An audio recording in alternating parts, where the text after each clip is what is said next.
Warning, this content is not safe for work and may not be suitable for all audiences. askreddit. What's the most fitting case of vigilante justice you've ever heard of? The man's name was Ken Rex McElroy. He terrorized the small town he lived in for years. He was accused of regularly stealing from his neighbors stuff like livestock, gasoline, and antiques, robbery, harassing/assaulting/raping women, 2 as young as 12, destroying property, including burning down his wife's parents' house when she tried to leave him, assault, including shooting at least 2 people. He was charged with various crimes at least 3 times a year, but he had an incredible lawyer. Dude was only ever charged with anything once. He used to intimidate witnesses against him by following them or parking outside their homes and watch them until they were too scared to testify against him. That one time he was charged, by the way, he shot a grocer in the neck with a shotgun. For that he was given a charge of second-degree assault. Max 2-year sentence. But he appealed of course and got out on bail. So he goes into a bar and loudly threatens to murder said grocer, who survived the shotgun to the neck by the way. All that did was get his trial pushed back. Anyway, so the town had a meeting, then a big group of them went to the bar where Ken liked to drink and shot him in the ducking head. It gets better though. The town sheriff was with the crowd just prior, advised them against taking action and suggested forming a neighborhood watch group, then told them he was going on a drive out of town somewhere. They left to go kill the rapist pretty much as soon as the sheriff was gone. Despite nearly 50 people on the scene when it happened, not one person other than the guy's wife said anything. They all either saw nothing or couldn't make an identification. Gentlemen, I'm going on my lunch break. For 60 minutes, this sandwich will have my full attention. Don't do anything stupid. Vilp. Bye you all. A man's son was abducted by his karate teacher and raped over quite a long period of time. The police caught him, and as they were bringing him through the airport, his father pretended to be on a payphone.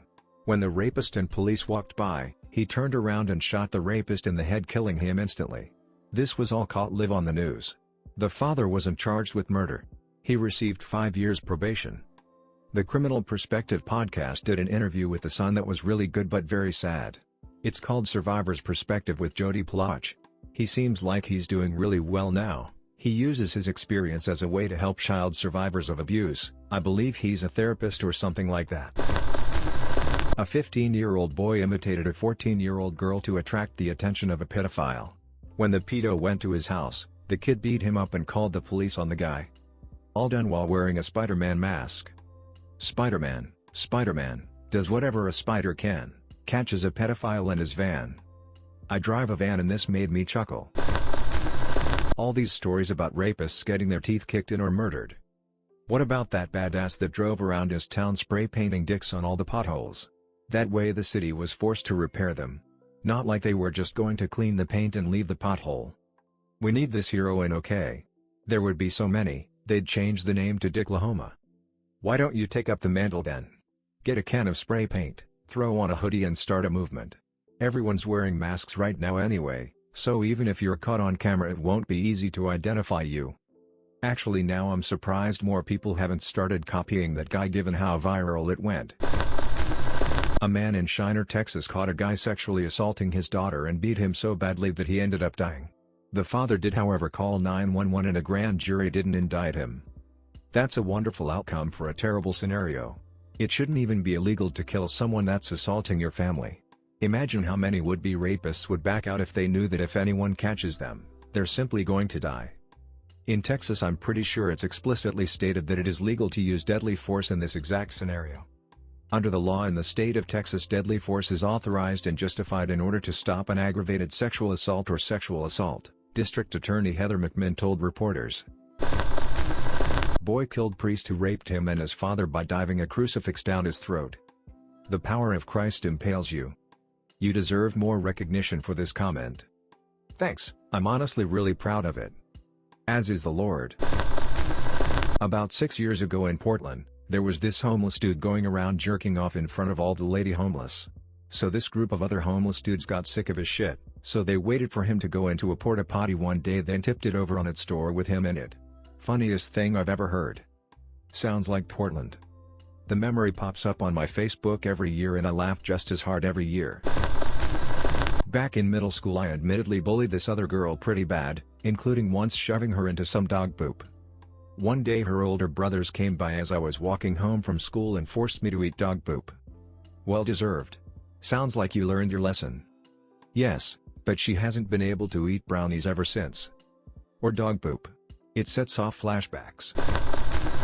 I remember a newspaper article going around the internet about a junkie robbing a store. While fleeing, he was stopped by a few Marines on leave, and he stabbed one of them. He then ended up tripping and breaking both his arms, 7 ribs, his jaw and his nose, losing most of his teeth, and crushing his windpipe. As I recall, the dude robbed the Girl Scouts outside of a Walmart. Then he tripped on the curb, resulting in a laundry list of injuries. I remember hearing about a similar thing happening in Paris. He had quite clearly been physically assaulted, but when questioned he just said, "No, I wasn't attacked, I fell." Another case, Aku Yadav. To quote the Wikipedia article, he was an Indian gangster, robber, home invader, kidnapper, serial rapist, extortionist, and serial killer. He terrorized a poor slum, to the point nearly every single woman in this community had been assaulted by him and daughters were just kept inside. He never got in trouble though, because he bribed the police though, and only targeted Dalits, basically the untouchable caste in India. Seriously, the list of crimes is horrifying just skimming the article. It all came to a head when he turned his attention on a young woman who was studying to go to college and help the community. She stood up to him, and it ended with her threatening to blow up her own house if they broke in. She'd called the police during the standoff, but they never came. That was the last straw for the neighbors. A mob formed and chased off his men by stoning them and then burned down his house, and he went to the police to get himself arrested for his own protection. When they took him to the court for trial, a mob was waiting and he actually threatened them. The police did nothing. More than that, one of his accomplices tried to pass him a knife, and the police only stepped in after the mob protested that. Next day he was attacked and beaten, but he was rescued by the police. The police had no intention of actually punishing him, and set up his bail hearing in another city. Hundreds of women marched there from the slums armed with knives and chili powder. And, well, I think I'll just quote the Wikipedia article. Yadav was then lynched by the mob of 200 to 400 women who showed up. He was stabbed at least 70 times, and chili powder and stones were thrown in his face. The chili powder was also thrown into the faces of police officers who guarded him. The police officers, overwhelmed and terrified, fled immediately. One of his alleged victims also hacked off his penis. The lynching occurred in Nagpur District Court No. 7 on the marble floor of the courtroom. As he was being lynched, Yadav was horrified and shouted, "Forgive me. I won't do it again." The women passed their knives around and kept stabbing him. Each woman agreed to stab Yadav at least once. The mob continued attacking his corpse post-mortem. Yep. One of the most brutal lynchings ever. If you think it wasn't justified, I'll quote one more part from the Wikipedia article about his arrival at the court, which I think sums up his character quite well. Yadav walked in and was confident and unrepentant. At about 2:30 to 3 p.m., when Yadav appeared, he saw a woman he had raped. Yadav mocked her, called her a prostitute and said he would rape her again. The police laughed. Even when faced with a mob of his victims, he was still mocking them. This monster only felt remorse when he was literally about to die. And worse, the police laughed. If that mob had any lingering doubts, that moment definitely made it 100% clear that the police would not do anything to ever see Yadav face actual justice. 100% justified. Vigilante justice at its finest. A pretty infamous pedophile was released from prison in Ireland a few years back, and for weeks after his release, wherever he went there were stories of people beating the shit out of him till he eventually had to leave the country. No one else was ever charged for the beatings. Look, I'm not gonna sit here and defend pedophiles. 2 of my schools had a rash of them, and some of the victims were friends of mine.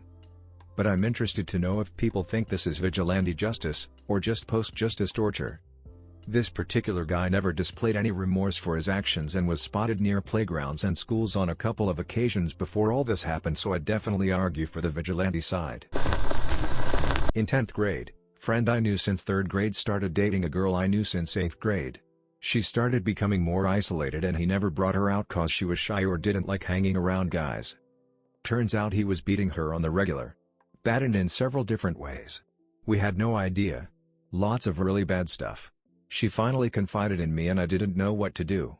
So I found a time to run until her uncle, BF, had forbidden contact from any of us to anyone she knew by this point. I'll quietly let him know and told him he had to do something quick.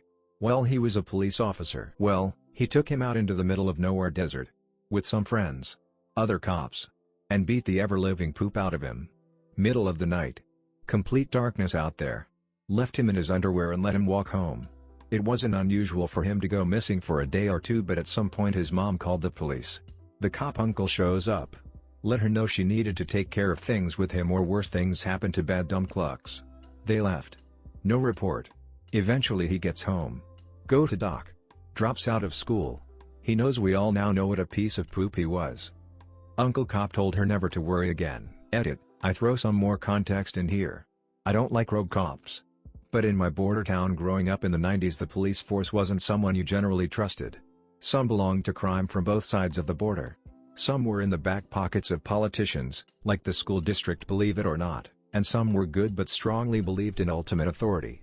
Then there were some good ones. If something bad happened, you generally don't call 911. They show up, you might go to jail, you might get deported, or you might get asked to be a snitch, and you never want to be a pinche snitch. Plus, if you don't handle it on your own, then you are a fraud. There isn't justice. There is just someone trying to get something bad from happening. Yes, he definitely abused her. Yes, part of that was stupid Mexican machismo. It's not the worst I've seen someone do to someone else I've known. Gang initiations are horrific. So in my teenage heart and head, this was neither vengeance or justice, neither bravery or stupidity, but just getting it to stop. Her uncle was mostly a good guy. In South Africa, vigilante justice is common practice. There was a rapist in one of the communities where a group of men held a man, legs open, and set a dog on his genitals. This is usually followed by a large group beating the person to death. I remember seeing similar mob justice, although this was in Guatemala and much more brutal. Based on what I've heard, a group of teens killed a taxi driver in a Guatemalan town, and the townspeople formed a mob to catch the group. They only caught one member, a teenage girl. Without even checking to make sure she was actually involved, they proceeded to take turns beating her to a bloody pulp, and then poured gasoline on her and set her on fire. The entire mob just watched her burn to death, and then some guy poured more gasoline on her just for good measure. There's a video of it, but I don't want to post it on here. It's way too brutal and shows just how scary mob mentality can be.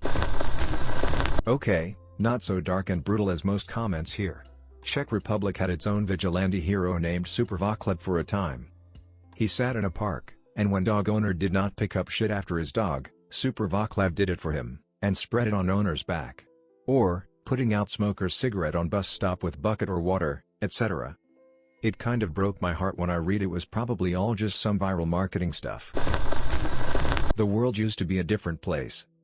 Many years ago, when responding to a domestic disturbance, we didn't call it that. If it was obvious the wife had been beaten, the senior officer would remove his hat and pass it around. Cash was put in the hat by everyone present. Then the most junior officer would take the wife and any children out for dinner. Husband was then tied to a chair and tuned up. At the end of the tune-up, it was explained that in 1 week officers would be returning to inspect the paperwork for a life insurance policy with the wife as beneficiary. If the paperwork did not exist, another tune-up was in order. If the paperwork did exist, an explanation that if they had to respond there again, the wife would be collecting the insurance. This is everything. Fricking dramatic, and I love everything about this. In Texas, a guy's truck broke down a few feet from his house, so he had his 2 sons get out and push the truck to the driveway while he steered the car. A drunk driver came and hit the truck. The crash was so hard that the elder son, who was pushing the back left side of the car, the side closer to the road, had his limbs scattered along the road. The other son pushing the car also died. At some point after the crash and before the cops were arrived, someone came and shot the drunk driver with a gun. No gun was ever recovered from the scene, and when the father was asked whether he had a gun, he said he did, but that he had lost it. All the cops could find in the guy's house was the empty holster and ammunition matching the caliber found in the drunk driver's body. When the crash happened, his neighbors came out to see what had happened. One called the cops about the crash, and you could hear the gunshots in the background.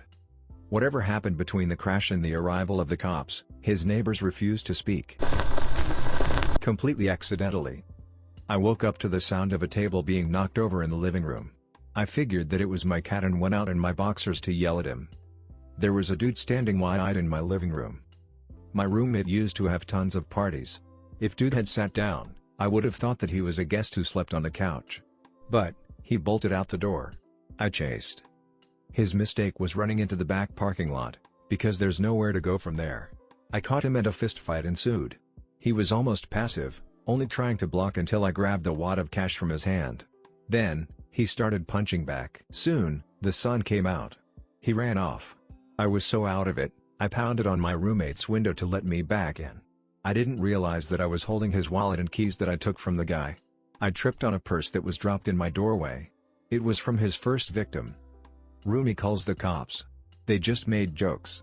Burglary investigator comes around that afternoon. I go down to look at mugshots. Turns out that they already had a suspect. Guy had just done 6 months for burglary in an adjoining neighborhood. He went back to jail. I lost a tooth and had a broken nose. When I was in high school, we had this one teacher. Everybody loved him. He was the kind of teacher you'd remember for decades. He was smart, engaging, a good teacher, and a good human being.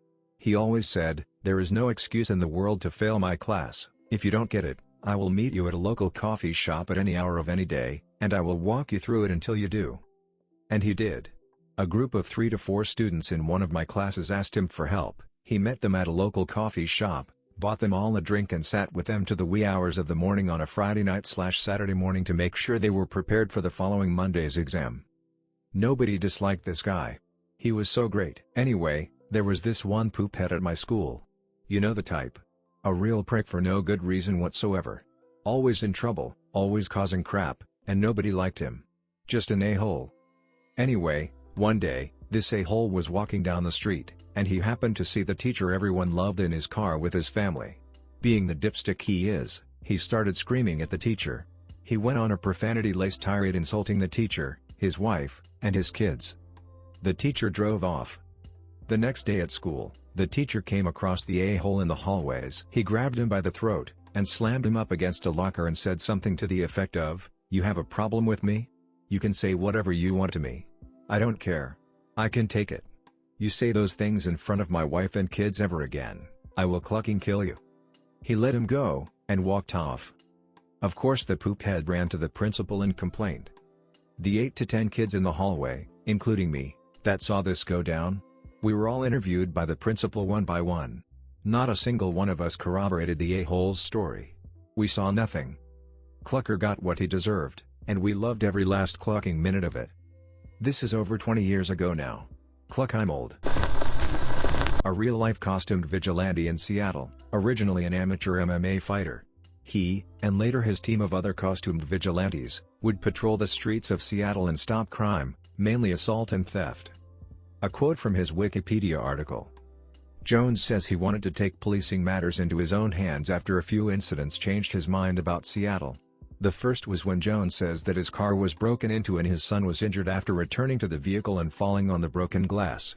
Jones was told that several people saw the break-in happen, but did not intervene. Later, Jones says that he encountered a friend being seriously assaulted outside a bar, and after calling 911 he put on the mask from the earlier break-in and made a commotion until the police showed up. And I thought, why didn't someone help him? There were 70 people outside that bar and no one did anything. Hands up anybody who has heard of the Riddliman Brigade? This was a Nazi unit recruited from convicts and guys released from asylums, and was so brutal that even other Nazis were disgusted by their atrocities. Their particular forte was massacring defenseless Slavic civilians, including murdering an entire kindergarten full of kids with bayonets. Evil bastards, to put it mildly. Their leader was convicted rapist, sadist and all-round unstable thug Oscar Riddliman. After the war he was captured by the French and imprisoned where he reportedly died of war wounds. What is more likely is that some payback happened. Remember how Riddliman loved slaughtering Slavs?